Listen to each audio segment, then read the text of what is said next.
खुलुमबाय। मोनसे फोसावनाय दि थुनलाइयारि हानजा खन्थाइ बिबारा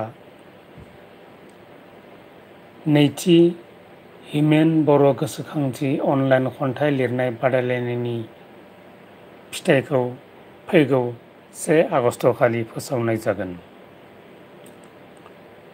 फिन बुंनाय दि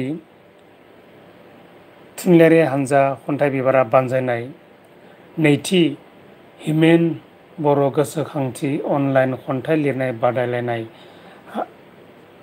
हाबाफारिनि फिथाइखौ फैगौ 1 आगस्ट खालि फोसावनाय जागोन।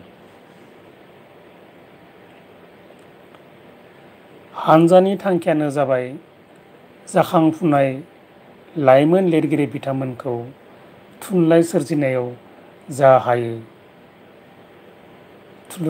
थुलुंगाखां होनाय।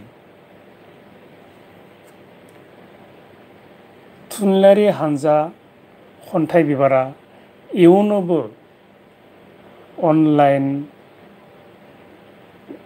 खन्थाइ लिरनाय, सुंद' सल' लिरनाय, फेस्ला लिरनाय बादायलायनाय हाबाफारिखौ लालांबाय थागोन।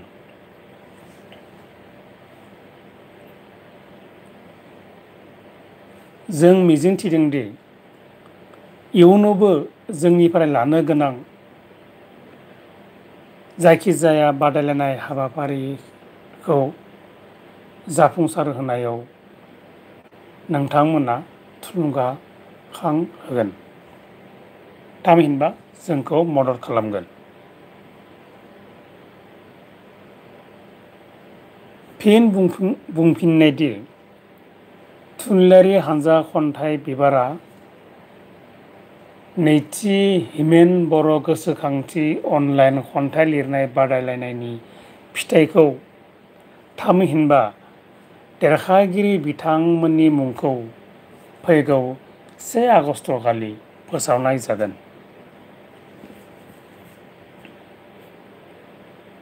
जाय बिथांमोना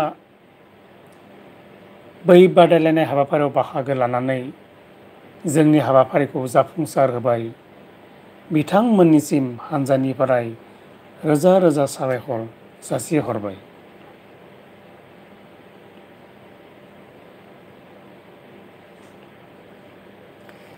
जोबथियाव फिन बुंफिननाय दि थुनलाइयारि हानजा खन्थाइ बिबारा बानजायनाय नैथि हिमेन बर' गोसोखांथि अनलाइन खन्थाइ लिरनाय बादायलायनायनि फिथाइखौ थामहिनबा देरहागिरि बिथांमोननि मुंखौ फैगौ 1 आगस्ट खालि फोसावनाय जागोन।